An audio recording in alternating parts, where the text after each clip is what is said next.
یا ایھا الذین آمنوا کتب علیکم الصیام کما کتب علی الذین من قبلکم لعلکم تتقون۔ صدقت یا رب العالمین۔ ان اللہ وملائکتہ یصلون علی النبی یا ایھا الذین آمنوا صلوا علیہ وسلموا تسلیما۔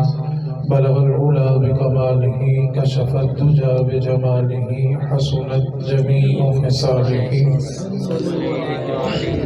اللہ رب العزت جل جلالہ کا احسان ہے کہ اس نے ہم سب کو دین سمجھنے کے لیے جمع فرمایا۔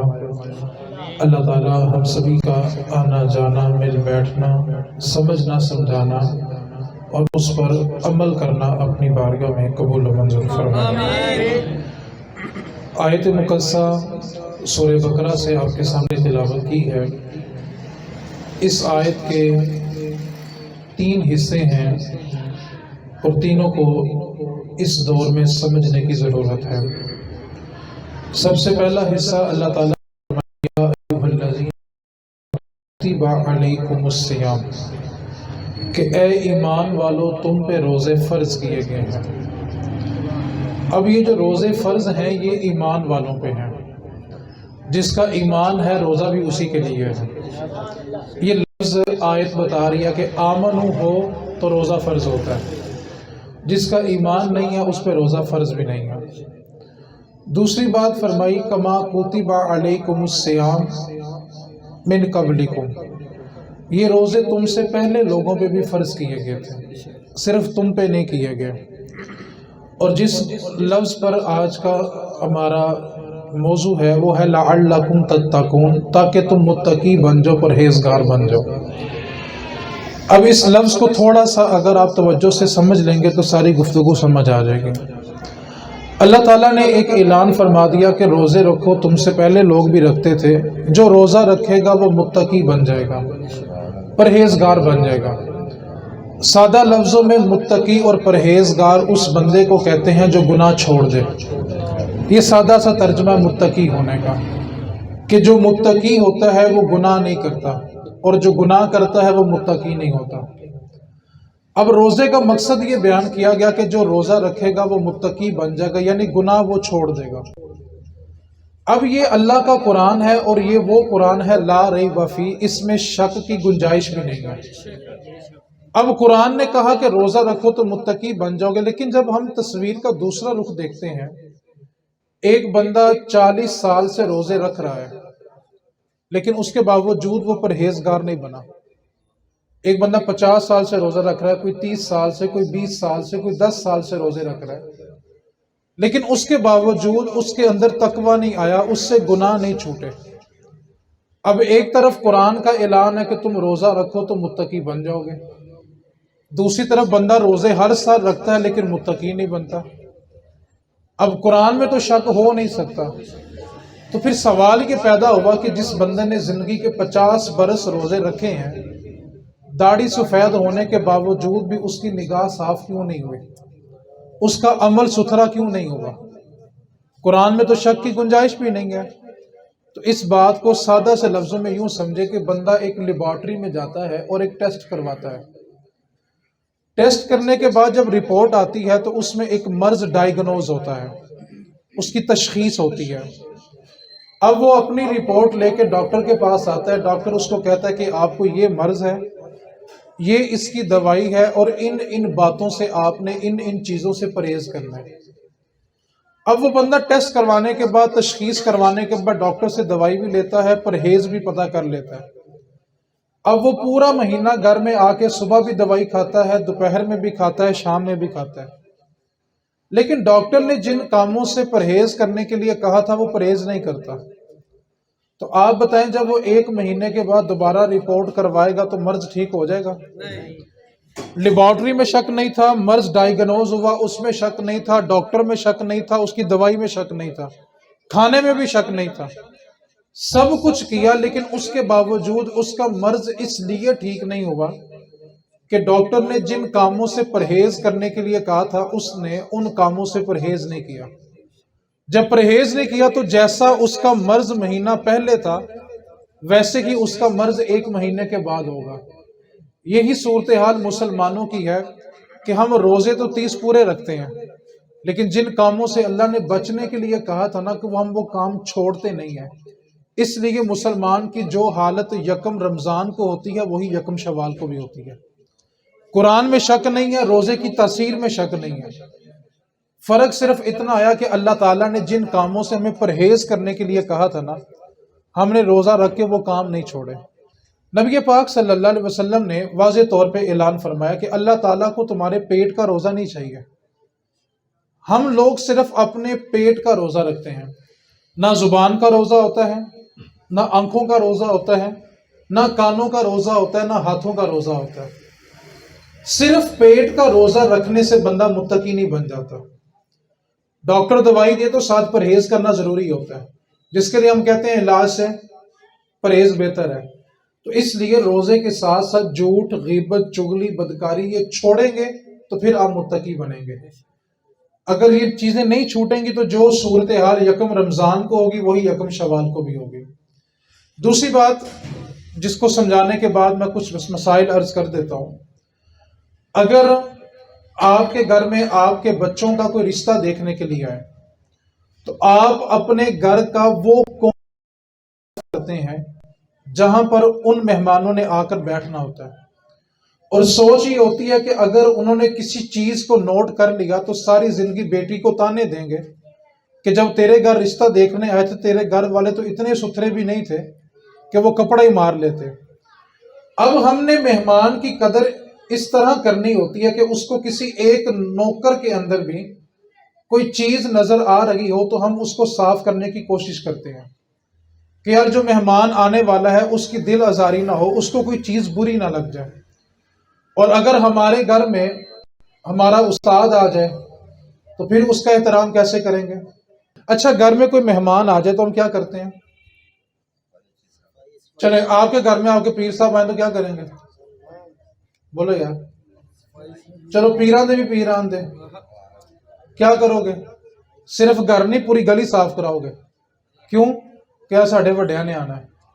ایسا ہی ہے۔ اب میں آپ سے ایک جملہ بولوں، توجہ کرنی ہے۔ ہمارا استاد آئے، ہمارا پیر آئے تو ہم گھر کا کونا کونا صاف کرتے ہیں کہ ہمارا مہمان آ رہا ہے۔ اور اگر ہمارے پیر صاحب ہمیں فون کریں یار میرا مہمان ہے وہ تمہارے شہر میں آ رہا ہے تو تم نے اس کی خدمت کرنی ہے، تو ہم اس مہمان کے آگے پیچھے دائیں بائیں گھومتے ہیں کہ یار خدمت میں کوئی کمی نہ رہ جائے، کہیں جا کر ہمارے بزرگوں کو یہ نہ کہیں جی آپ کے مرید نے خدمت نہیں کی۔ تو ہم اس کے آگے پیچھے گھومتے اور بار بار بلا کے پوچھتے ہیں اور کچھ چاہیے؟ سب کچھ رکھنے کے بعد کیا پوچھ رہے ہوتے ہیں؟ اور کچھ چاہیے؟ آپ ہمارے لیے لائق کوئی اور خدمت بتائیں۔ تو ہم مہمان کی اس قدر خدمت کرتے ہیں کہ جانے کے بعد اس کے دل میں یہ ملال نہ ہو کہ میری خدمت نہیں ہوئی، اور وہ جا کے جب ہمارے بزرگوں کو بتایا جی آپ کے مرید نے بڑی خدمت کی ہے تو پیر صاحب کتنا راضی ہوتے ہیں۔ اب اس تصویر کا ذرا دوسرا رخ دیکھنا ہے۔ یہ جو رمضان آپ کے گھر آ رہا ہے نا، یہ اللہ کا مہمان بن کے آ رہا ہے۔ یہ آ بھی اللہ کی طرف سے رہا ہے اور اس نے واپسی جانا بھی۔ یہ جا کر بتاتا ہے کہ مالک تیرے کس بندے نے میری کتنی کی خدمت کی ہے۔ آپ رمضان کو رب کا مہمان سمجھ کے استقبال کریں۔ ان روزوں نے واپسی اللہ کی بارگاہ میں جانا ہوتا ہے۔ اور ایک بات کو یاد رکھیں، روزہ جا کر بتاتا ہے مالک تیرے کس بندے نے میری کتنی کی قدر کی ہے۔ اور آپ تصور کریں جو بندہ یہ کہتا ہو کہ یار میں لڑنا نہیں، میرا روزہ ہے، سوچیں روزہ اس سے کتنا خوش ہوتا ہوگا۔ اصل مسئلہ یہ کہ ہم نے رمضان کا نا ادب نہیں کیا۔ آج سے 10-15 سال پیچھے چلے جائیں تو جیسے رمضان کا چاند نظر آتا تھا نا، روڈ پہ چلنے والے رکشے دار بھی اپنے ساؤنڈ سسٹم بند کر دیتے تھے اور پورا مہینہ کہیں سے گانوں کی آواز نہیں آتی تھی۔ رمضان کا اتنا ادب ہوتا تھا۔ لیکن اللہ ماشاءاللہ جب ہمارے ہاتھوں میں اینڈرائڈ موبائل آ گئے تو رکشے والے تو شاید بند کر لیتے ہوں لیکن ہمارا موبائل بند نہیں ہوتا۔ ایک بات کو یاد رکھیں، آپ اپنی بیٹی کے سسرال والوں کی ایسے خدمت کرتے ہیں کہ کہیں ہماری بیٹی کو تانا نہ مل جائے۔ بہن کے سسرال والے آ جائیں تو ہاتھ باندھ کر ان کے سامنے کھڑے رہتے ہیں کہ ان کی خدمت میں کوئی کمی نہ رہ جائے، اور رب کا مہمان آئے اور اس کی بے قدری ہو جائے۔ تصور تو کریں وہ رمضان واپسی جا کے کیا کہے گا۔ 2 باتیں میں نے کر لی ہیں، 2 باتیں میں نے آپ سے اور کرنی ہے، اس کے لیے تھوڑی سی توجہ چاہوں گا۔ لوگ کہتے ہیں جی ہم نے رمضان ٹرانسمیشن اس لیے دیکھ لی کہ وقت نہیں گزر رہا تھا، روزہ رکھا ہوا تھا لیکن وقت نہیں گزر رہا تھا۔ میں ان سے ایک سوال پوچھتا ہوں کہ آپ نے پورا قرآن پڑھ لیا رمضان میں؟ اگر میں یہاں پہ اب کچھ لفظ پوچھوں نا تو پریشانی پیدا ہو جائے گی۔ آپ کی توجہ ہے کہ نہیں ہے؟ چلیں، ہم جب اتحیات میں بیٹھتے ہیں تو کیا پڑھتے ہیں؟ اتا سب غلط پڑھ رہے ہیں۔ ربی یہ غلط ہے۔ میں معذرت چاہتا ہوں، میری بات سے کسی نے برا نہیں منانا۔ دیکھیں، اگر ہم بھی اصلاح نہیں کریں گے تو کل کو حضور کو کیا منہ دکھائیں گے؟ حضور آپ کا ممبر ملا تھا لیکن امت کی تربیت نہیں کر سکے۔ ہر عالم نے ممبر پہ بیٹھنے کا حساب دینا ہے۔ اگر آپ میں سے کوئی جوان مہربانی کرے بچوں کو بڑے پیار سے یہاں پہ لا کے بٹھا لے، بڑے پیار سے لا کے بٹھائیں ان کو۔ بیٹا ادھر میری بات سنو، ادھر آؤ۔ چلیں، ہم اتحیات میں کیا پڑھتے ہیں جی؟ اتحیات للہ وصلوات، ایسے پڑھتے ہیں؟ میرے بھائی بڑی معذرت، یہ لفظ غلط ہے۔ اتحیات، ہا کو یا سے ملانا ضروری ہے ورنہ معنی بدل جائے گا۔ ہم کیا پڑھتے ہیں؟ ربی جعلنی، ایسے ہی پڑھتے ہیں؟ ناراض تو نہیں ہو رہے نا میری باتوں سے؟ میرے بھائی یہ لفظ غلط ہے۔ ربی جعلنی، با کو جیم سے ملانا ہے۔ میں سوال پوچھتا ہوں، جس کی زندگی میں 50 رمضان گزر گئے ہیں اور 50 سال کے بعد بھی اس کی نماز درست نہیں ہوئی، اور حشر کے میدان میں جب اس کے ہاتھوں میں اس کی نمازیں ہوں اور اس کو پتہ چلے کہ میری تو ایک بھی قبول نہیں ہوئی، بتاؤ اس کی زندگی کا سرمایہ لٹا کہ نہیں لٹا؟ یہ صرف میں نے 2 لفظ آپ کے سامنے بولے، صرف 2 لفظ۔ آپ یہیں پہ اس بندے سے نماز سن کے دیکھیں جو 35 سال سے 40 سال سے نماز پڑھ رہا ہے۔ میں اس کی توہین نہیں کر رہا، میں آپ کا بچہ ہوں، آپ کا چھوٹا ہوں، جو میرے چھوٹے ہیں ان کا بڑا بھائی ہوں۔ آپ کو ہم بھی نہیں سکھائیں گے تو میرے بھائی کون سکھائے گا؟ ہم سے بھی نہیں سیکھیں گے تو کہاں جا کے سیکھیں گے یار؟ آج علماء نے سٹیج پہ بیٹھ کے طنز تو کیا، تنقید تو کی، لیکن سکھانے کی طرف نہیں آئے۔ جتنا طنز اور تنقید ہوئی، کاش اس سے آدھا بھی سکھایا ہوتا نا تو امت سیکھ جاتی۔ آپ پیار سے کسی کو کچھ بھی سکھانا چاہیں، اور میرے بھائی اب تو لوگ پیار سے شرابی بن جاتے ہیں، تو دین سیکھنا کون سا مشکل رہ گیا؟ دوست تو دوستی کے پیار میں آ کے نشے پہ لگ جاتے ہیں، تو دین سکھانا کون سا مشکل ہو گیا؟ میں ایک جملہ کہنا چاہتا ہوں صرف دینداروں کے لیے جن کے لہجے سخت ہو گئے۔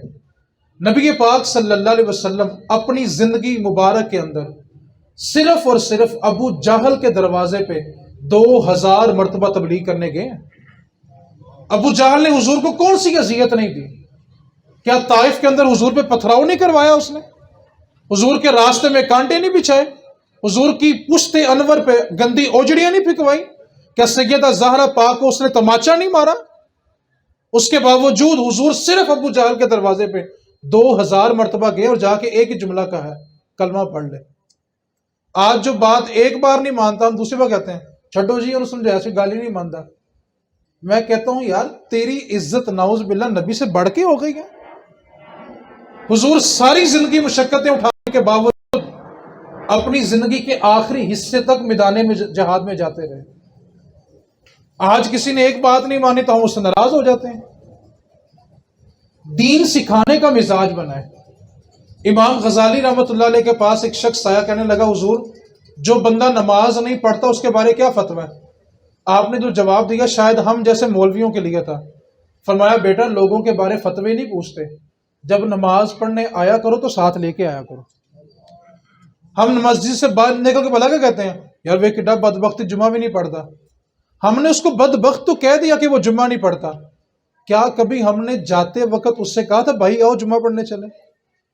دین نے آپ کو حکم دیا تھا نیکی کا حکم دینے کا، طنز کرنے کا حکم تو دین نے آپ کو دیا ہی نہیں ہے۔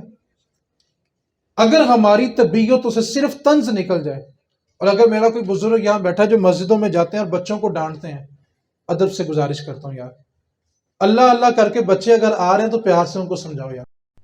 یہ نہ ہو کہ وہ آپ کا دبکا سن کے ساری زندگی دوبارہ مسجد میں نہ آئے۔ وہ ایک بندہ تھا، وہ مسجد میں نماز پڑھنے چلا ہی گیا، لوگوں نے ترلے کیے، وہ کسی طرح چلا گیا، وہ نماز میں نہ اس کا فون بج گیا۔ اب سلام پھیرنے کے بعد سب نمازیوں نے اس کو ایسی نگاہوں سے دیکھا پتہ نہیں اس نے کتنا بڑا گناہ کر لیا، بیچارہ شرمندہ ہوا، سر جھکا کے نا مسجد سے باہر چلا گیا، اور جاتے جاتے پریشان تھا، شراب خانے چلا گیا۔ شراب پی کے جب وہ تھوڑا ڈگمگایا تو اس کا ہاتھ نا ایک ٹیبل کو لگا اور شیشے کے گلاس گرے اور ٹوٹ گئے۔ تو وہاں کا ملازم آیا اور اس نے آ کے پوچھا، سر آپ کو چوٹ تو نہیں لگی؟ اب مجھے آپ بتائیں وہ بندہ کس کے پاس جا کے بیٹھے گا؟ دین تو ہمیں نرم مزاجی سکھاتا ہے یار، دین ہمیں تربیت دینے کا مزاج سکھاتا ہے۔ تو سب سے پہلی بات، آپ جتنے نوجوان بیٹھے ہیں، جتنے بزرگ بیٹھے ہیں، ایک بات کو میں صرف ایک جملے میں کہنا چاہتا ہوں، اگر آپ نے دنیا میں شرم محسوس کی سیکھنے کے بارے اور قیامت میں آپ کی ساری نمازیں ضائع ہوگی، وہ بہتر ہے یا آج آپ 10 منٹ نکال کے کسی اچھے قاری صاحب کو، کسی اچھے عالم کو ایک بار اپنی نماز سنا کر اس کو ٹھیک کر لیں، یہ بہتر ہے۔ بہت سارے لفظ آپ کی نماز میں ایسے ہوں گے جو آپ صحیح تلفظ ادا نہیں کرتے ہوں گے اور نماز ہوتی نہیں ہوگی۔ میں اس کی ایک سادہ سی آپ کو اور مثال دوں تاکہ شاید آپ کو تھوڑا سمجھنے کے لیے میری بات تھوڑی آسان ہو جائے۔ توجہ فرمانی ہے آپ نے، جب ہمارے کپڑوں پہ نجاست لگ جاتی ہے، توجہ ہے حضرات کی، کوئی سیکھنے کی بات سمجھ آ رہی کہ نہیں آ رہی؟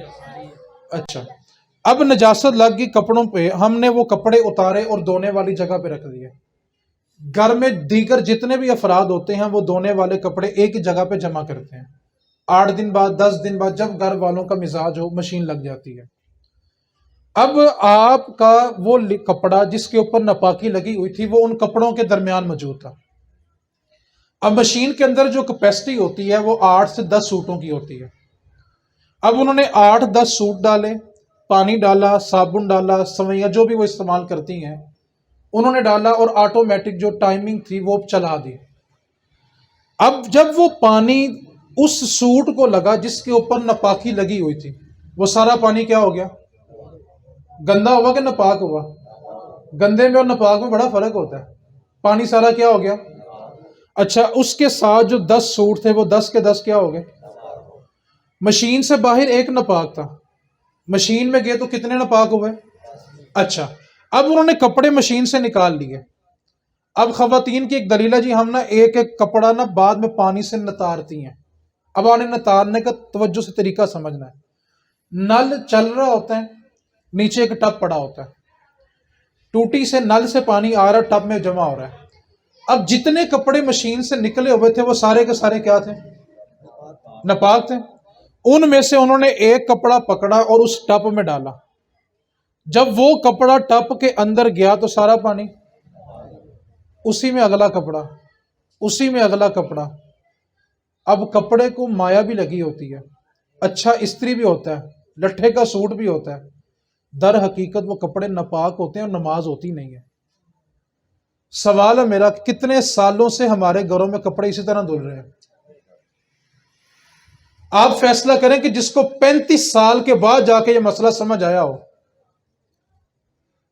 بتائیں اس کی 35 سال کی نمازیں کہاں گئی؟ میں فتویٰ نہیں دے رہا اس پہ، لیکن اس کو ایک درد مند پیغام ضرور دے رہا ہوں۔ جس کو قبر میں جا کے معلوم ہو میری تو نمازیں ہوئی نہیں ہیں، بتائیں وہ حضور کو کیا منہ دکھائے گا؟ اس لیے دین نے کہا کہ دین کا بنیادی علم ہر مسلمان مرد اور عورت کے لیے فرض ہے۔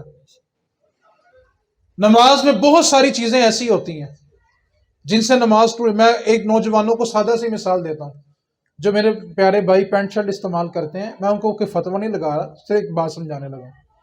جینز استعمال کرتے ہیں اور ٹی شرٹ استعمال کرتے ہیں، جب رکوع میں جاتے ہیں تو شرٹ اوپر ہو جاتی ہے اور پینٹ اور پشت ننگی ہو جاتی ہے۔ ناف سے لے کے گھٹنوں تک چھپانا کیا ہوتا ہے؟ شرط ہے، یہ ضروری ہے۔ اب پورے کا پورا رکوع ان کی پشت ننگی رہتی ہے، نماز اسی وقت ٹوٹ جاتی ہے۔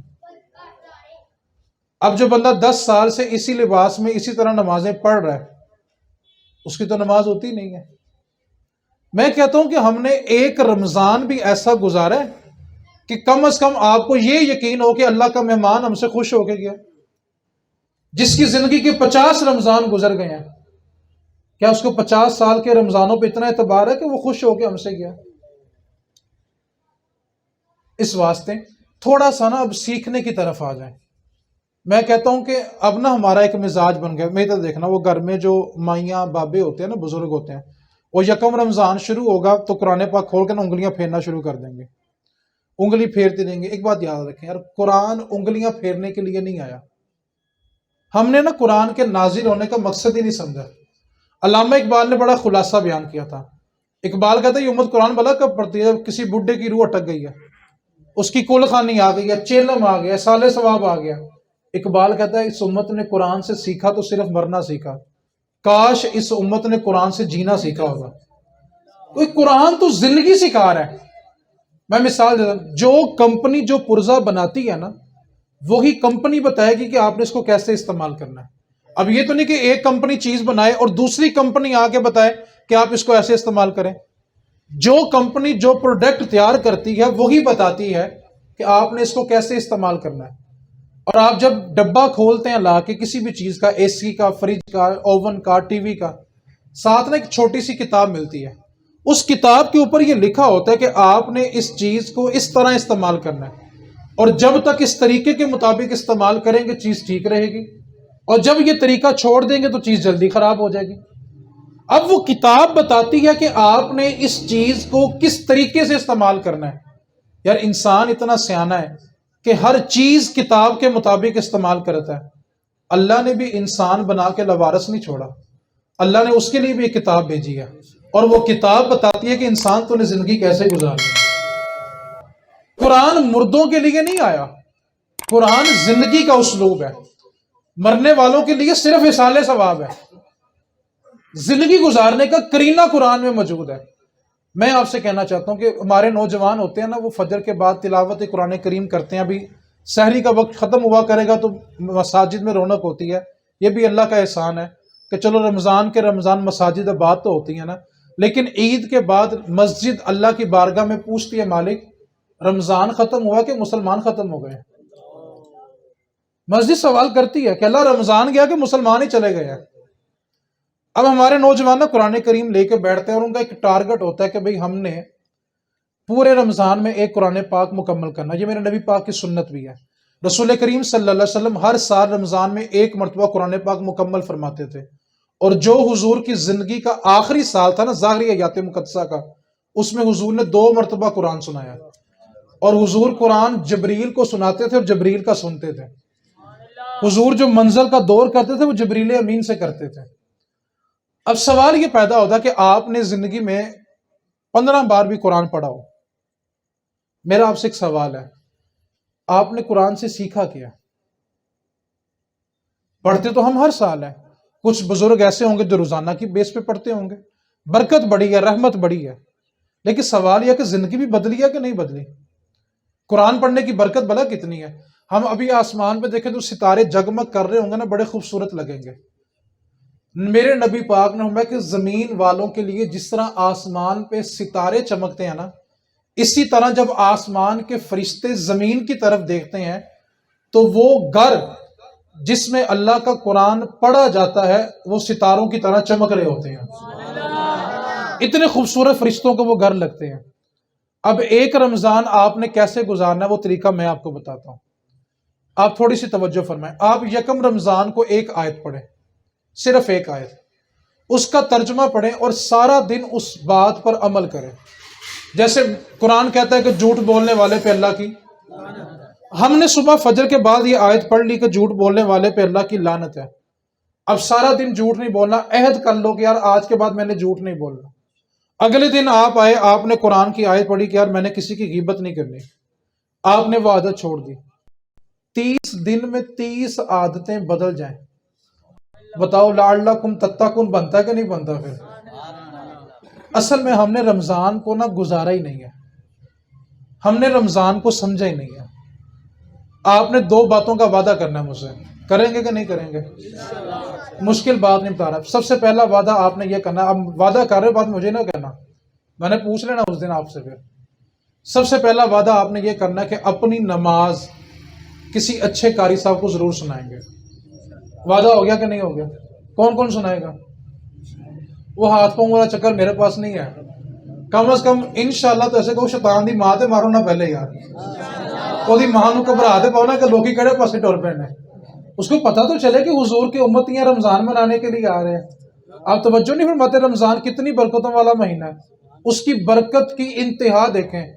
جیسے ہی چاند نکلتا ہے جہنم بند ہو گئی ہے، جنت ساری کھل گئی ہے۔ وہ ابھی جو چاند نظر آیا تو جنت کے دروازے سارے کھل گئے ہیں، اور جب چاند رات ہوگی تو کیا عالم ہوگا۔ ابھی اس پہ بڑا تفصیلی کلام ہے، پھر کبھی موقع ملا تو ضرور کریں گے، لیکن ابھی جو بات سمجھانا چاہ رہا ہوں کہ آپ ایک رمضان ایسا گزارے کہ رمضان گزرے تو وہ کہہ کے جائے اللہ تیرے بندوں نے خوش کر دیا، اللہ تیرے بندوں کے پاس گیا تھا، مہمان بن کے بڑی سیوا کی تھی انہوں نے، خوش کر کے لیا۔ ہم جاتے وقت مہمان کو تحفہ دیتے ہیں کہ نہیں دیتے؟ کیوں بلا؟ اور ساتھ اگر بچے آئے ہوتے کیوں بلا؟ ہم کہتے ہیں یار اس کے بچوں سے پیار کریں گے تو اس کے دل میں ہماری محبت ہے، تو جو مہمان اس کا ہو۔ جب چاند رات کو وہ جائے تو وہ آپ کے آنسوؤں میں جائے تو بتاؤ رمضان جا کے کیا کہے گا؟ اللہ تیرے بندے نے رج کے خوش کیتا۔ پھر ایک رمضان تو ایک مہمان تو ایسا چھوڑو نا کہ جو مہمان کہے مالک تیرے بندوں نے بڑی سیوا کی ہے۔ آپ نے بس دو کام کرنے ہیں۔ آپ نے اس سال اپنی مکمل نماز سیکھنی ہے، سیکھیں گے؟ میں دیکھو امتحان لینے نہیں آیا یار، میں آپ کی طرح کا ایک انسان ہے، فرق صرف اتنا کہ میں تھوڑا اونچا بیٹھ گیا ہوں، آپ تھوڑا نیچے بیٹھ گئے ہیں، قابل آپ ہی ہیں اوپر بیٹھنے کے، لیکن اگر اللہ تعالیٰ نے میری کچھ ڈیوٹی لگائی ہے تو میرا فرض بنتا ہے کہ میں آپ سے مخلصانہ بات کروں، ٹھیک ہے؟ نعرے لگوانے کس کو نہیں آتے یار، ہاتھ اٹھوانے کس کو نہیں آتے؟ ایک جملہ بول دوں بیڑا گرک بھی تاں ہی ہویا جائے۔ میں بڑی معذرت چاہتا ہوں، یہ میں اس لیے باتیں بول دیتا ہوں کہ عامر بھائی میری باتیں سمجھ بھی لیتے ہیں اور مجھے حوصلہ بھی دیتے رہتے ہیں، ان کے علاوہ کہ اور میں ڈرتا بھی رہتا ہوں۔ یہ میرے بڑے محسن ہیں، انہوں نے بہت سارے موقعوں میں میرے پہ احسان بھی کیے ہیں، اللہ تعالیٰ ان کو سلامت رکھے، اللہ ان کو جزائے خیر عطا فرمائے، ٹھیک ہے؟ یہ میرے محسن ہیں، اللہ ان کا سایہ بھی دراز فرمائے، کیونکہ جو مخلص بندہ ہوتا ہے نا اس کی زندگی میں اس کی قدر کرنی چاہیے۔ ہمارے ہاں اچھا ہونے کے لیے مرنا شرط ہے، ہمارے ہاں اچھا ہونے کے لیے مرنا، آپ چاہتے ہیں کہ آپ اچھا ہو جائیں تو انشاءاللہ آپ انتقال فرما جائیں، پھر دیکھیں آپ اچھے ہوتے ہیں کہ نہیں ہوتے، پھر وہ بھی آپ کی تعریف کر رہا ہوگا جو سجن کی آپ سے سلام بھی نہیں کیا ہوگا، ٹھیک ہے یہ بندہ بڑا چنگا سی، تو جب وہ زندہ تھا پیڑا تھا۔ تو آپ نے پہلا کام کیا کرنا ہے اس سال؟ آپ نے رمضان میں تھوڑی سی میں سکھا دوں آپ کو آج، تاکہ آپ کو محفل میں آنے کا کچھ فائدہ ہو۔ آپ سارے میرے نوجوان بھائی ہیں، آپ پتہ نہیں کتنی محفلوں میں گئے ہوں گے، لیکن ایک بات بتاؤں، جو حالت جانے سے پہلے ہوتی ہے نا نکلنے کے بعد بھی وہ ہوتی ہے۔ کیوں بلا؟ دو باتیں ہوتی ہیں، یا تو سننے والے نے سنا نہیں ہے، یا پھر کہنے والے کی زبان میں تاثیر ہی نہیں ہے۔ رب بندے کو تاثیر دے اور اس کی بات دل میں نہ اترے، ایسا ہو ہی نہیں سکتا یار۔ وہ دین بیان کرے اور سینہ چیرے نہ، ہو ہی نہیں سکتا یار۔ تاثیر رب نے دی ہو، وہ سینے میں اترتی ہے؟ کیوں نہیں اترتی؟ وہ تو اپنی تاثیر اپنی آنکھوں سے اتار دیتا ہے، لفظ بولے نہ بولے اس کی آنکھ میں اتنی تاثیر ہوتی ہے کہ جو اس کو بیٹھ کے دیکھتا رہے وہ سنے نہ سنے تاثیر دل میں جاتی ہے۔ رب نے دی تو اس کو، وہ بندہ مخلص تو ہو پہلے دین سے، جس نے گھر سے سوچ لیا کہ واپسی کا کرایہ لے کے آنا ہے، اس کے لفظوں میں کیا تاثیر ہوگی یار۔ اور ایک شکوہ مجھے اہل سنت کی عوام سے بھی ہے، میری بات سے ناراض نہیں ہونا، ہم نے دین صرف کانوں کی لذت تک رکھا ہوا ہے، بس کانوں کو سرور ملا، مزہ ملا، ماشاءاللہ جی بڑی چنگی محفل ہوئی سی، بڑا چنگا بیان ہویا سی، بڑی چنگی نعت خوانی ہوئی سی۔ آپ کو ملا کیا تھا؟ صرف کانوں کی لذت؟ میرے نبی کا دین اتنی مشقت کے بعد ہم تک پہنچا ہے اور ہم نے اس کو کانوں کی لذت تک رکھا ہوا ہے۔ کتنے جنازے اپنے کندھوں پہ چھوڑ آئے ہو، اب دل نہیں چاہتا تھوڑا بدل بھی جائیں؟ اپنے بہن بھائیوں کے کسی کے ماں باپ چلے گئے ہوں گے، ان کے چہروں پہ مٹی ڈالنے کے بعد اب دل نہیں چاہتا تھوڑا بدل بھی جائیں ہم لوگ؟ کس نے جنازہ نہیں پڑھا؟ کس نے رات کی تاریکی میں قبرستان نہیں دیکھے؟ اس کے باوجود دل نہیں چاہتا کہ تھوڑا سا بدل بھی جانا چاہیے اب یار؟ کس چیز کا انتظار کر رہے ہیں؟ اسرائیل کے آنے کا انتظار ہے؟ اور اس کے بارے قرآن کہتا ہے کہ آخری ہچکی کے وقت جو توبہ ہے وہ قابل قبول نہیں ہے، اس سے پہلے پہلے تمہارے لیے توبہ کا دروازہ کھولا، جتنی دل چاہتا ہے کر لو۔ لیکن جب اسرائیل آ گیا اور ہچکی آ گئی اس کے بعد کی توبہ قابل قبول ہی نہیں ہے۔ تو اس واسطے دین کو کانوں کی لذت تک محدود نہ کریں۔ میرے نبی پاک صلی اللہ علیہ وسلم نے طائف میں پتھر اس لیے برداشت نہیں کیے تھے کہ میری امت صرف کانوں کی لذت پوری کرے۔ میرا ایک سوال ہوتا ہے کہ آپ ایک سٹیج کے اوپر پورا ٹرک سٹا لیں دین پڑھنے والوں کا، اور اٹھنے کے بعد بندے کو ایک بات بھی پلے نہ پڑی ہو تو کیا فائدہ ہوا اس کا؟ آپ 10 لوگ بیٹھ کے ایک بندے کو بلا کے دین سمجھ لیں، میں آپ کو گارنٹی سے کہہ رہا ہوں، آج بھی کہوں گا، اللہ نے موقع دیا کل بھی کہوں گا کہ آپ نے اگر دین سمجھ لیا تو آپ کی 10 لوگوں کی محفل ان سے زیادہ قابل قبول ہے۔ کیوں؟ یہاں پہ کوئی دکھاوا نہیں کر رہا۔ وہاں تو چودھری صاحب جب تک 5 منٹ مووی میں ان کے نوٹ نہ آئے محفل کا مزہ نہیں آتا۔ عامر بھائی مجھ سے عمر میں بہت بڑے ہیں، تجربے میں بہت بڑے ہیں، اس بات کی تائید آپ کو ضرور کریں گے۔ اب تو کمیٹیاں بن گئی ہیں، گروپ بن گئے ہیں، فلانا نعت خان بلاؤ یار، فلاں چودھری نے بلا دو، وہ خرچہ وہ چک لے گا۔ خدا کے واسطے دین اتنا لوارث نہیں ہوگا کہ ہم اس کو کانوں کی لذت تک محدود کر دیں۔ کیا حضور نے طائف میں پتھر اس لیے کھائے تھے کہ میری امت ساری رات دمالے ڈالے اور صبح جا کے فجر بھی نہ پڑے؟ آپ تصور تو کریں، جس امتی کی نماز بھی درست نہ ہوئی، حضور کا سامنا کیسے کرو گے یار؟ یہ کسی نے ہمیں غلط فہمی ڈال دیا۔ پوری نماز کو صحیح کرنا ہے، تکبیر تحریمہ سے لے کے اور سلام پھیرنے تک آپ نے عہد کرنا ہے کہ یار اس سال ہم نے اپنی نماز ضرور ٹھیک کرنی ہے۔ وعدہ ہو گیا سب کا؟ پھر بولیں ذرا، اور شیطان دی تھوڑی ماں تے مارو نہ یار ذرا۔ اللہ تعالیٰ آپ کو آپ کی نیت پر استقامت بھی عطا فرمائے۔ گفتگو میری مکمل ہو گئی، صرف 2 باتیں میں جو 2 مسئلے ہیں جو ہر سال رمضان میں پیش آتے ہیں۔ پہلی بات، کچھ لوگ نا اذان ہوتے وقت تک کھاتے رہتے ہیں، اور وہ پرانے وقتوں سے ایک مسئلہ چلتا آ رہا ہے، دادا ابو کہتے ہیں جن تک اذان ہو رہی کھاندے رہو، یعنی دین اب دادا ابو پڑھائیں گے۔ ایک بات کو یاد رکھیں، سحری کا تعلق یا افطاری کا تعلق اذان سے نہیں ہوتا۔ اذان ہوتی ہے جماعت کے لیے، سحری بند کروانے کے لیے نہیں۔ اگر اذان ہوتی سحری بند کروانے کے لیے تو پھر باقی 12 مہینے ہونی چاہیے تھی کہ نہیں ہونی چاہیے تھی؟ ہوتی ہے نا اذان۔ تو پتہ چلا کہ جو اذان ہے وہ سحری بند کروانے کے لیے نہیں ہوئی بلکہ جماعت کے اعلان کے لیے ہوئی ہے۔ اسی طرح جو افطاری ہے وہ آپ کا روزہ کھلوانے کے لیے اذان نہیں دی جا رہی بلکہ مغرب کی جماعت کے لیے اذان دی جا رہی ہے۔ تو سحری اور افطاری کا تعلق اذان سے نہیں ہے، وقت کے ساتھ ہے۔ جیسے مثال کے طور پہ 3:40 پہ روزہ بند ہو گیا، اب اذان شروع ہوئی ہے 3:41 پہ، 3:40 کے بعد ایک پانی کا گھونٹ بھی حلق سے اتر گیا تو روزہ ٹوٹ گیا۔ یہ جو لوگ اذان کا انتظار کرتے ہیں اور اذان ختم ہونے تک کھاتے ہیں، اذان شروع ہوتی ہی تب ہے جب سحری کا وقت ختم ہوتا ہے، اور جب وقت ختم ہو گیا ایک لقمہ بھی آپ کے حلق سے اتر گیا تو آپ کا روزہ گیا، پانی کا ایک گھونٹ بھی اتر گیا تو روزہ گیا۔ اب یہ نہیں کہنا کہ ہمارے محلے میں نہیں ہوئی، وہ دور کے محلے سے آواز آ رہی تھی۔ اذان کا تعلق سحری اور افطاری سے نہیں ہے، اذان کا تعلق کس کے ساتھ ہے؟ جماعت کے ساتھ ہے۔ اس لیے سحری اور افطاری آپ نے کس کے ساتھ کرنی ہے؟ وقت کے ساتھ۔ وقت ختم ہونے کے بعد ایک لقمہ یا ایک گھونٹ بھی حلق سے اترا تو روزہ، اور افطاری ابھی وقت تھا اور پہلے افطاری کر لی تو اس سے بھی روزہ۔ اب جو سب سے آخری بات اور مسئلہ درپیش ہو رہا ہے، بعض اوقات ٹی وی پہ 1 منٹ پہلے اذان ہو جاتی ہے، مسجد والے کو 2 منٹ لیٹ کر لیتے، اب بندہ پریشان ہے کس کے مطابق روزہ کھولے؟ پریشانی ہوتی ہے کہ نہیں ہوتی؟ اذانوں کے ٹائم تھوڑے مختلف ہیں، گھڑیاں تھوڑی تبدیل ہوتی ہیں، ایک چینل والا ہے وہ پہلے مشہوری چلا دیتا کہ روزہ افطار ہو گیا ہے، دوسرے چینل پہ جاؤ تو 2 منٹ لیٹ چلا رہا ہوتا ہے۔ اب روزے دار پریشان ہے کس کی بات مانے؟ تو اس کے بارے میں علماء نے ایک بڑی محتاط رائے دی ہے۔ محتاط رائے یہ ہے کہ سحری میں جس کا وقت سب سے پہلے ہے، سحری میں جس کا وقت سب سے پہلے ہے اس پر عمل کر لیں۔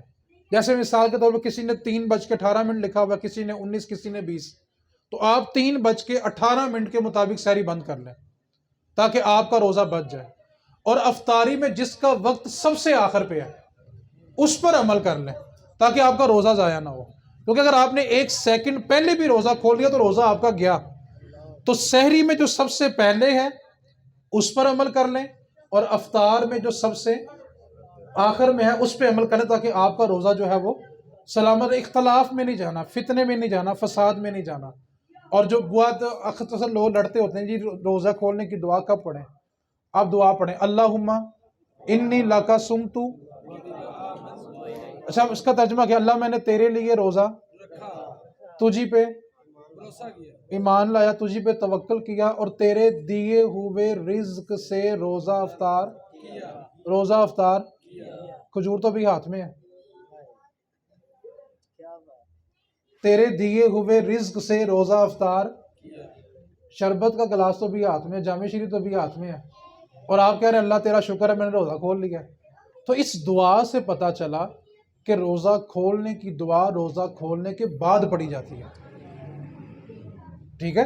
یعنی اچھا آپ کو ایک چیز ملی نہیں تو شکر کس چیز کا؟ جب نعمت ملتی ہے تو ہم کیا کہتے ہیں؟ اللہ تیرا شکر ہے۔ تو پہلے آپ نے شربت پینا ہے، وہ جس حصے سے گزرے گا وہ بھی کہے کہ اللہ تیرا شکر ہے، اور زبان بھی کہے کہ اللہ تیرا شکر ہے۔ تو پھر تیرے دیے ہوئے رزق سے روزہ افطار، تو مطلب کیا ہوا؟ دعا کب پڑھنی ہے؟ تو گھر والے کہتے ہیں تینوں بڑی کالی پہلے دعا تو پڑھ لے، ایسا ہی ہوتا ہے۔ تو چلیں آپ تھوڑا سا ان کو سمجھا بھی دینا کہ دعا بعد میں پڑھی جاتی ہے۔ تو آپ نے مجھ سے ایک وعدہ کیا ہے کہ ہم نے اس سال اپنی نماز، پکی بات ہے، پھر سوچ لیں۔ دوسری بات، قرآن پورا پڑھیں یا نہ پڑھیں، ایک رکوع کم از کم ترجمے سے پڑھ کے اس پہ عمل کر لیں۔ یہ جو سارا مہینہ انگلیاں پھیری جاتی ہیں نا، اس کا حکم نہیں ہے، قرآن پر عمل کرنے کا حکم ہے۔ آپ پورے مہینے میں صرف ایک رکوع پڑھ کے اس کا ترجمہ پڑھ کے اسی پہ عمل کر لیں، یہی آپ کی بخشش کے لیے کافی ہوگا۔ آپ قرآن کو پڑھیں اور سمجھیں۔ میں آپ کو ایک بات بتاؤں، اگر آپ کی اجازت 1 منٹ اور لے لوں آپ کا؟ پھنسے نے سبحان اللہ کہنا، بچارے نے اور کی کہنا یار، پھنسے بندہ کی کہنا تاڑی سبحان اللہ تے بھی سبحان اللہ۔